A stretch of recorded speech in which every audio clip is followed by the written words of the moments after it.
Mbola hivavaka isika rehetra,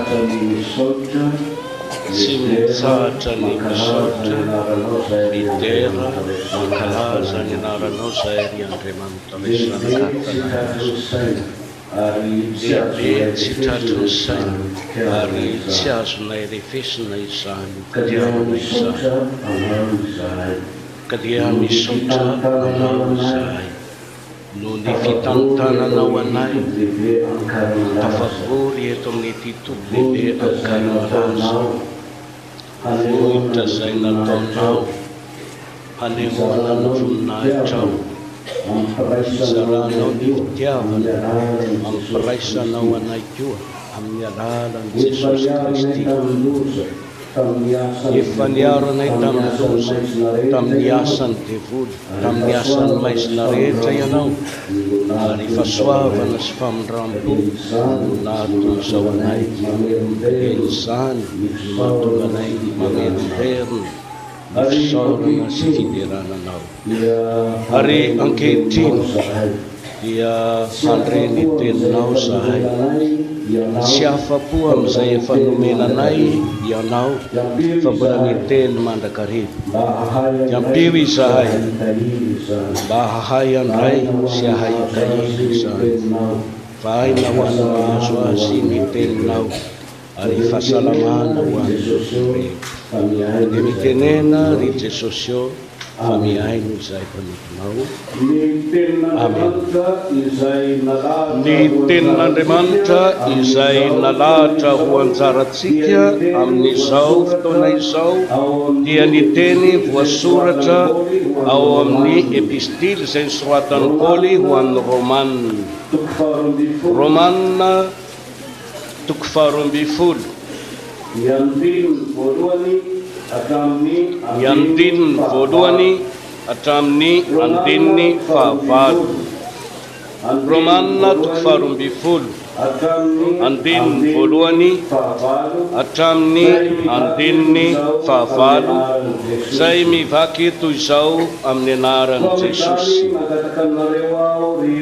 Koa amin'izany mangataka aminareo aho ry rahalahy noho ny famindrampon'Andriamanitra mba hatolotrareo ny tenanareo ho fanatitra velona masina sitrak'Andriamanitra dia fanompompanahy mety ataonareo izany ary aza manaraka ny fanaony izao tontolo izao fa miova amin'ny fanavaozana ny saina hamantaranareo ny sitrapon'Andriamanitra dia izay tsara sady akasitrahana no maro fa noho ny fahasoavana nomena ahy dia izao no lazaiko aminareo, lazaiko amin'ny olona rehetra izay eo aminareo aza mihevitra mihoatra noho izay tokony ho heverina fa mihevera izay onony araky ny ohatry ny finoana izay nozarain'Andriamanitra ho anareo avy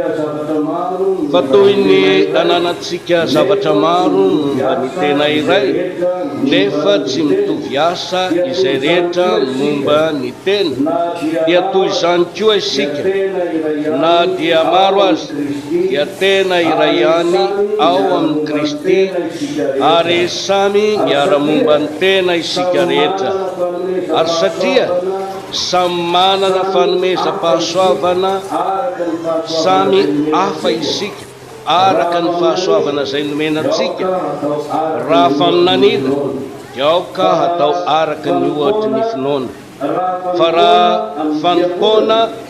raha fanompona amin'ny fiangonana dia aoka ho amin'ny fanompona raha mampianatra dia aoka ho amin'ny fampianarana raha mananatra dia aoka ho amin'ny fananarana izay manome dia aoka ho amin'ny fahatsorako izay manapaka dia aoka ho amin'ny fahasotoana izay mamindra fo dia aoka ho amin'ny fifaliana ry ray masina manamasinanay amin'ny fahamarinana ny teninao no fahamarinana ry fiangonana malala ho aminareo rehetra anie ny fahasoavana sy fiadanana avy amin'Andriamanitra Ray sy Jesosy Kristy Tompo raha amin'ireo apôstôly dia telolahy no hita nisongadina, dia i Petera, i Jaona ary Paoly. Ary anisan'izay nakana nifaneva ho antsika tamin'ity taona ity,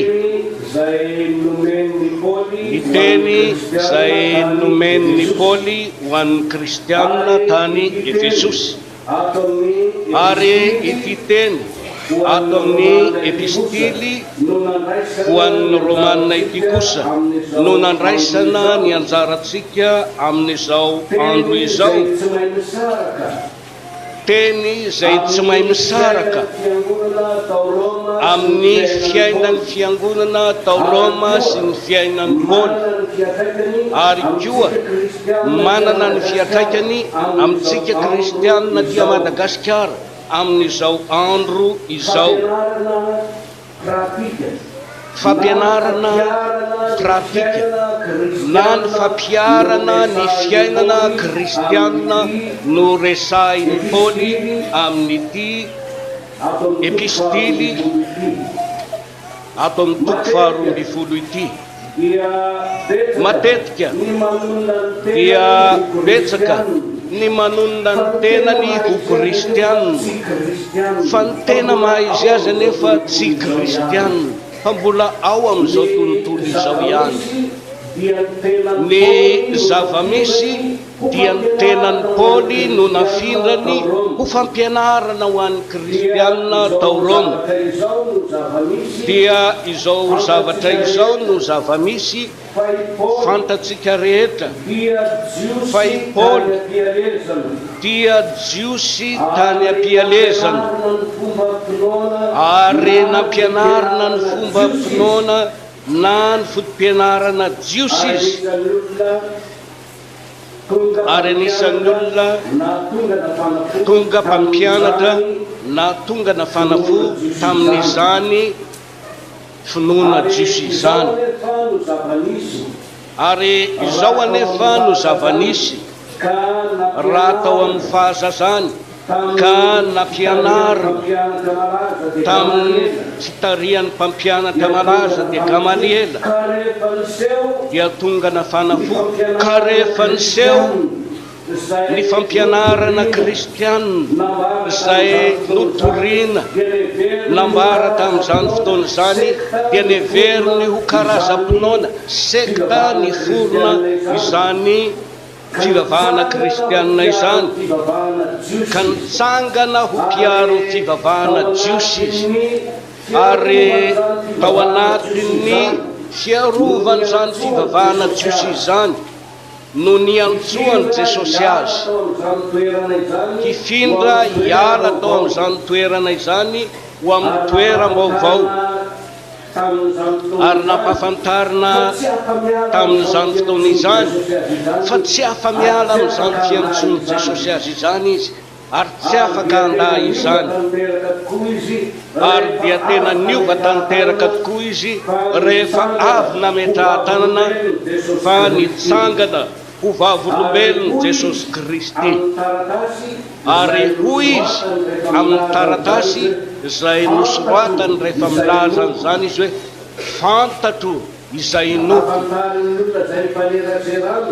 hafantarin'ny olona izay mifanerasera fa izy dia olona mahalala tsara izay nono, na dia efa mpampianatra efa tonga nanany maha izy azy tao amin'ny fivavahana jiosy azy rehefa nifanena tamin'i Jesosy ka nampahafantariny dia nitariny fanahy tany anefitra ary nampianarina izy ka dia nasahiny rehareha tamin'izany fampianarana izany.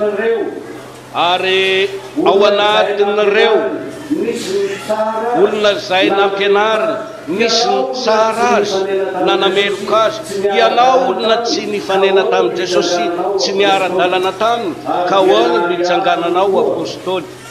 Ary dia naharihariny tokoa fa toa marina hoy aho ny filazan'ireo olona mitsara azy hoe tsoa apôstôly, fa izy kosa dia nampiseho izany amin'ny fanetretena fa Jesosy mihitsy no niantso azy ary nitarika azy ary nampiofana azy ka dia fantany ny finoany.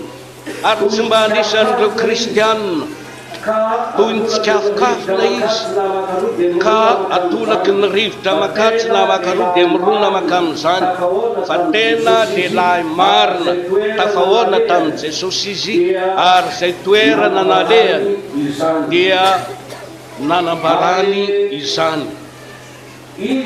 Ary izy izay nanana finoana lehibe tahaka an'izany dia niezaka mitety nanorina fiangonana ary nisy dia maro lava be izay nitsanganany ho vavolombelona ny amin'ny fiantsoany Jesosy azy.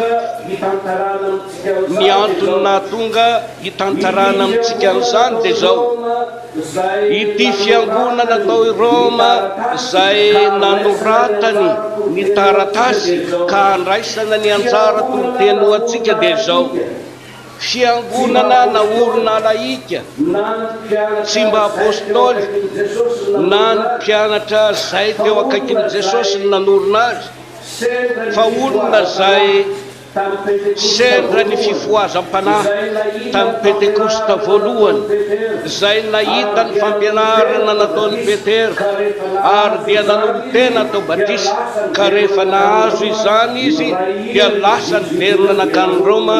Ny rahina izy vitsivitsy ireo dia nanorina ny fiangonana. No dia rainy Paulianiny ireo kristianina tao ireo ary nambarany aza fa eran'izao tontolo izao fiangonana tao i Roma dia ny famaron'ny olona, ny fahabetsahany manolo tena, fa saingy izao tsy ampy fampianarana, fa olona nahazo ny fivoriana izay mandeha tamin'ny Pentekosta tany Jerosalema no nanorina azy. Ka na dia ny rahina, ny ray fo nitambatra tao azy izy rehetra, nanao izay ampandrosiny amin'ny filazantsarany Jesosy Kristy, dia hita taratra tao ilay tsy fahampiny ny fampianarana. Aloha dia tsara ho marihana amintsika fa ny kristianina amin'izao vaninandro izao rehefa misy ny fampianarana na toloteny atao maharitratra dia maika manondro lamosina ny mpitoloteny na ny mpandahateny isika kristianina. Zany hoe te hivoaka te hiala hoe avabizy zany, kanefa tsara marihana fa ny kristianina tsy ampy fampianarana dia manimba zavatra tahaka an'izay nisy tao amin'ny fiangonana tao i Roma.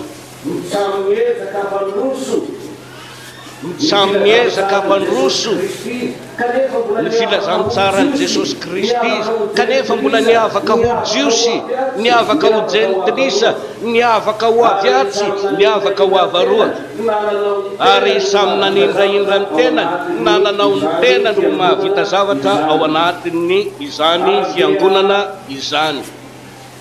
Ary dia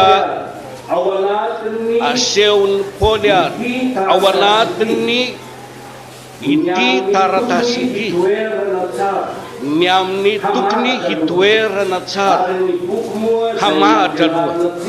Ary ny boky moa izay nampianarina antsika tamin'ny alalan'ny fampianarana dia ny amin'ny Efesianina, izay ahitana foto-kevin-dehibe anankitelo dia ny hoe mipetraka miorona mandeha, ka izany dia ny hoe fandraisana fampianarana dinika tsara izay vao mitsangana ho vavolombelona. Ary dia ho hita taratra ao fa ireto na dia nitambatra ho fiangonana iray aza ny kristianina tao i Roma dia samy mbola nanindranindrany azy. Araka ny voalaza ny fampianarana teo aloha na dia eto amintsika eto Madagasikara aza dia mila ho simbany zany isika, mila ho simbany zany isika. Ary efa nandeha teo eo ho an'ireo tsy dia mpandray fifoazana ny fanarabiana antsika manao hoe zay zanaky mama, zay zanaky dada, zay zanaky zaka.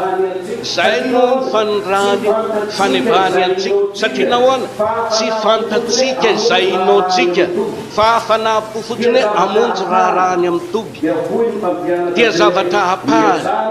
Dia hoy ny mpampianatra teo hoe miazanao mamatatra ny amin'ireo toby efatra ireo mba azahoanao iorona tsara, tsy hanao tahaka ny fiangonana tany Roma ity ka nahatonga ny Paoly ampianatra azy ny amin'ny firaisana sy ny amin'ny fifanajana amin'ny fanompoana maro samihafa. Ny lafiny ara-toekarena tamin'izany fotoana zany moa ny tao Roma dia nanan-karena satria nanafika ny tany maro izy ary namabo firenena maro be, ary ny areny reny firenena reny dia saika voangona tany Roma. Dia izao koa ny zava-misy anefa araky ny mpandinika tantara dia hoe olom-bidsy no nipetrahan'izany arena zany sy ny tantana azy, fa ny saramba be bahoaka dia nahatra, ary dia ny mpanan-karena nampiadan-tena ny biby tamin'ny fahafinaretana, fa ny akamaroan'ny vahoaka dia saika nijaly. Ary tamin'izany fotoana zany ihany koa no tena nampanjakany ny atao hoe fanandevozana. Ary rehefa nalaza tany Roma ny fanandevozana dia ity zavatra ity nisy tany Roma: ny mpanan-karena Romanina dia manana andevo maromaro, ary ireny andevo reny no nataony mikarakara ny sakafo, mitaiza ny zanany, ary vokatry izany dia niasimba ny toe-tsain'ny Romanina. Fa raha voalaza ny mpahi-tantara fa taloha ny andron'ny Paoly dia tsy mba nahitana fisaraha-panambadiana tao, tsy mba nahitana zany atao hoe fisaoram-bady, fa rehefa tonga nanan-karena izy tamin'ny famaboana firenena, rehefa ny andevo no nampitezan'ny zanany dia tonga firenena maloto tamin'ny fitondranteny izy. Ary ao anatin'izao anoratan'ny Paoly zao efa tafiditra lalina amin'izany ny fiainan'ny Romanina, fa misaobady izy, ary tsy vitan'izany fa makakabady, miovaovavady. Ary ilay tovolahy kely Néron izay vao 20 taona ny tonga mpitondran'ny fanjakambe, tsy hainy intsony nametra izay tokony atao, ka nivadika ny fiainan'ireo Romanina ireo. Ary dia ampahafantarina antsika fa ny toe-tsaintsika malagasy koa ankehitriny izay nanomboka hatrany amin'ny 2 dia tsy mba miezaka ho amin'ny fandrosoana, na dia ao ny fianarana fahalalana isan-karazany, fa ny fiainana maha olombelona dia manomboka ilaozantsika. Fefa maka ny toetra mahabiby, zany hoe tsy misy intsony ny fifanajana. Eny fa na dia samy atsika ty am-piangonana dia miteraka izany, miteraka ny fifanosera, miteraka ny fakahalana. Dia mila mitandrina isika vokatry n'izany heverina ho toa fandrosoana kanjo fitarihana atsika ho any amin'ny fiamorana. Ary io no miteraka ny adilahy ao amin'ny komity, ary misy mahavatra manely vola, manaparitaka vola aza mba hifidianana azy ho tonga komity na ho tokony andraiky tao anatin'ny fiangonana, mba hanehoana ny toetra ratsy izay azony Romanina tamin'ny famaboanan'izao tontolo izao, manomboka ampiarina eto amintsika. Ary ity koa ny zava-doza nisy tany Roma, ary manomboka hitantaratra eto amintsika ka handraisana n'izao tenin'Andriamanitra izao. Araka ny voalaza ireo mpandinika maro dia ny zavatra nafinaritra ny Romanina tamin'izany andron'ny Paoly, ny orenany ty fiangonam-pifoazana izay naorona laika tao Roma ity dia zao: reto ny zavatra tiany zareo, ny fanehoan-kery dia zavatra fanaony dia ny mampiady biby toy ny liona na ny omby sy ny biby hafa. Ary ny tena zava-doza aza dia zao, ny olona koa ampiadiana amin'ny biby tamin'izany fotoana izany. Ary tanàmbe Roma ahitana ny karazan'olona, dia tsy ilozany ireo izay jery linady linra amin'ny adi-biby. Ary tamin'izany nampalaza an'ireo atao hoe gladiateur izay mpaneho hery tamin'izany fotoana izany, ary tao Roma ny foibeny. Ary dia anisany zavatra nafinaritra an'izy ireo fandrenesana an'izany hoe hery izany. Ary eo hitataratra ny vilona kany amin'ireto olona nandray ny filazantsara ny Jesosy Kristy ireto. Ka rehefa mandeha ny fitorinany teny, mandeha ny fanambarana ka toa tsy mifanaraka amin'izay eviny, dia ilay fanehoan-kely no tian'izy ireo aseho hitataratra ao anatin'ny fiainam-piangonana. Ary dia tao anatin'izany toetra hafahafa izany dia tsara ihany ny alalantsika fa nisy jiosy izay fatrapitana ny fivavahana. Jiosy koa efa niorina nanorom-pinenana tany Roma. Ary rehefa nahita tarata ny amin'ny filazantsara niova fo dia nandray izany, fa saingy izao mbola ny tanany ihany izay mahajiosy azy. Ary ireo karazan'olona ireo rehefa tafavondrona tao anatin'ny fiainam-piangonana dia iny fa ny tsinjarazara ny tsitokotoko ary samy nampisehony azy ho marina. Hoy Paoly amin'ny alalan'ity teny izay nomeny ho an'ny kristianina tao Roma ity atao amin'ny toko faharoa-ambin'ny-folo: nomenany izao ianao, nomenany ity ianao, kanefa tsarovy fa tsy mampizarazara ny Kristy izany, fa izao tahaka ny vatantenanao olombelona izao ihany, vatantenany tsy manana fahasembanana hoy ny fampianarana izay nisy teo. Misy tanana, misy maso, misy loha, misy tongotra, misy vava. Ireo rehetra ireo no mahaolona ny olona. Ary ianareo rehetra izay manana an'ireo fanomezam-pahasoavana na fiasam-pahasoavana samihafa ireo no mahafiangonana velona anareo. Ka aza manindraindra hoe ity ambony na ity ambany, fa mitovy samy fanomezana avy amin'Andriamanitra hampandroso ny fitoriana ny filazantsara. Ary ao anatin'ny fanambarana izay ilazany ny amin'ireo olona milaza ny tenany ho ambony na miavaka n'olo maro, zatra ny ary amin'ny toerany fanandevozana, ka na dio amin'ny fiangonana azy izy dia tsy manana ny fanetretena, fa tehiseho ho lohany, tehiseho ho tarika. Dia hoy Paoly nilaza azy hoe fa toy ny ananantsika zavatra maro momba ny tena iray, nefa tsy mitovy asa izay rehetra momba ny tena. Dia toy izany koa isika, na dia maro aza dia tena iray ihany ao amin'ny Kristy, ary samy miara-momba ny tena isika rehetra. Ary satria samy manana ny fanomezam-pahasoavana samy hafa isika araka ny fahasoavana izay nomenantsika. Raha faminaniana dia aoka ho atao araka ny ohatry ny finoana. Izany hoe lazainy tsotra zany, fa tsy azo atao mihoatra ny finoana, tsy azo atao mihoatra ny finoana. Mampalahelo ary hivatanana amintsika fa maro no manonona ny tenany ho kristianina. Dia ampiana fanamiko hoe manonona ny tenany ho mpiandry amin'izao andro izao, kanefa tsy araka ny finoana izay ananany no andehanany.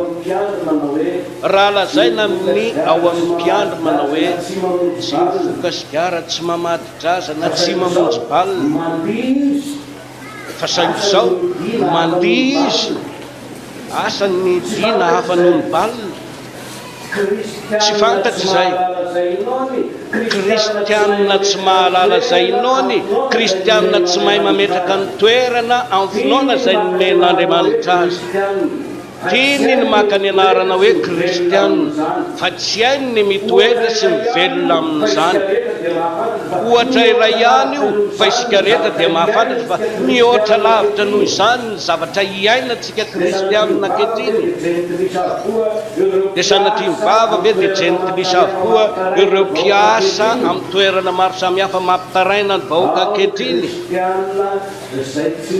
ao ny kristianina zay tsy mandeha araky ny finoana zay nomen'Andriamanitra azy rehefa ty am-piangonana dia ampiasany hoe izao mino izao ohatran'izao fa rehefa tonga any izy ty moa ty amin'ny braoko ty moa ty amin'ny toeram-piasana kristianina tsy kafokafona tsy mamaka tsy miorina fa ty am-piangonana izy dia kristianina fa rehefa any izy dia mpiasa ambirao rehefa any izy dia mpiasa miorina asa zosizosy zao dia aneo ny maha izy azy aoka isika tsy andeha amin'ny fomba ivelany fa hiray fo hiray saina hihevitra zay hoentina mampandroso indrindra ny filazantsara ny Jesosy Kristy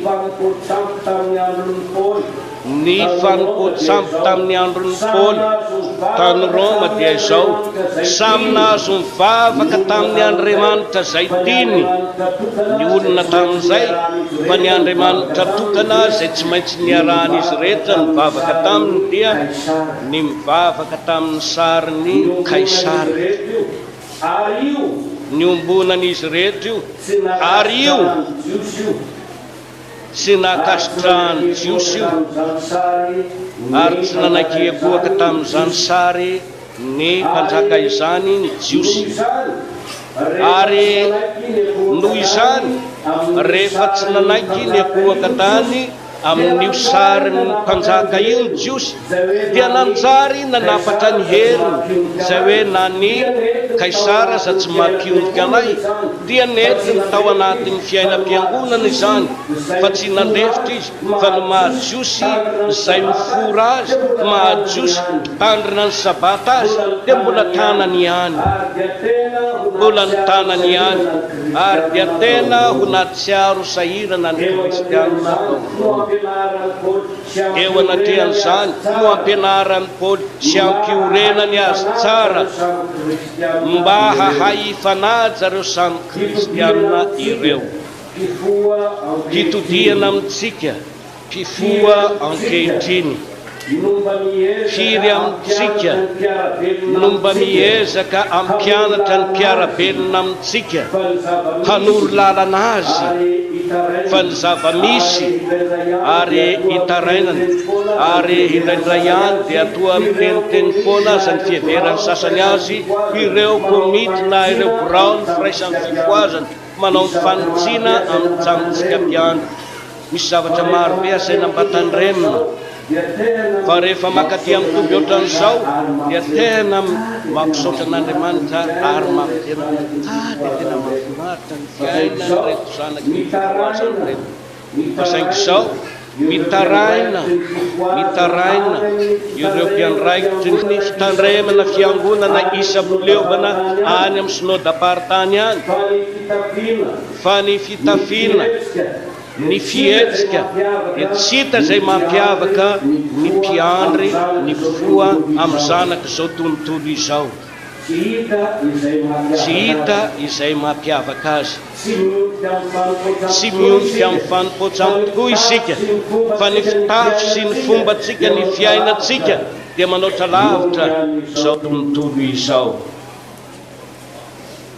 Paoly rehefa nitsangana ho vavolombelona mampiatra ny fiainany mba ho alany reto kristianina tao Roma reto tahaka dia izao no zavatra ambarany voalohany misaotra an'Andriamanitra amin'ny alalan'i Jesosy Kristy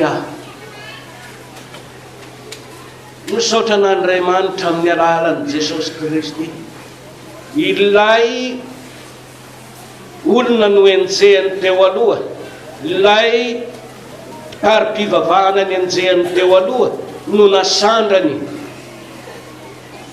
misaotra n'Andriamanitra amin'ny alalan'i Jesosy Kristy aho. Zay no ambarany eo amin'ny Romanina 1. Zany hoe faly izy fa tsy anisan'izay navelany Jesosy Kristy ho very fa natsoiny ho amin'izao toerana misy azy izao. Rasaingy izao raha amintsika kristianina ankehitriny tsy firy no afaka hanahaka ny Paoly, fa toa mampalahelo azy ka hoy ny anankiray izay rehefa tafaresaka tamiko mahakasika ny raharaham-pivoazana: maninona ny deterisaina loatra nareo pastora aminay zanaky ny fivoazana? Raranareo daholo zao, raranareo tsy hiainanay zao sy zao sy zao. Dia nambarako tsotra tamy: raha mahatsiaro fatery ianao dia mandehana miverina.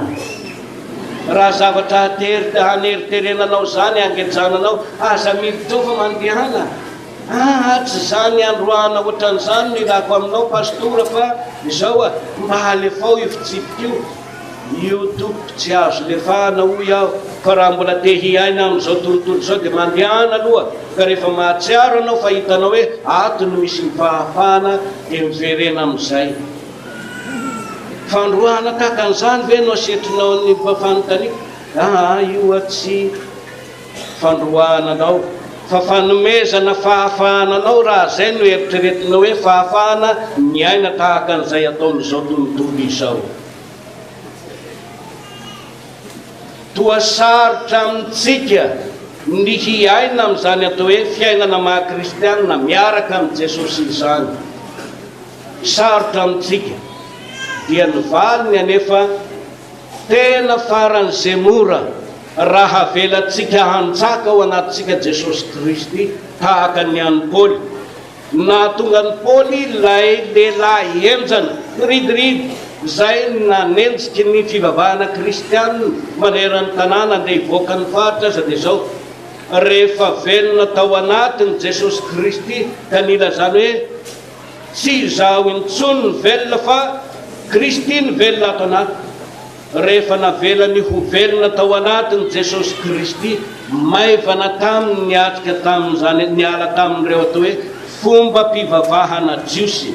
Ka ianao koa ho atsika izay miatrika izao isa-taona izao, alao velona ao anatinao Jesosy Kristy, dia na dia toa mahatsiaro ho mavesatra aminao aza ireo fitsipika, ireo fomba zay hifampitonana hiainanao amin'ny fiangonana kristianina, hiainanao amin'ny raharaham-pivoazana. Dia zao raha Jesosy ny velona ao anatinao dia mahatoky sy marina ilay fiditsy ny antso anao, fa izy no anefa sy anatanteraka an'izany.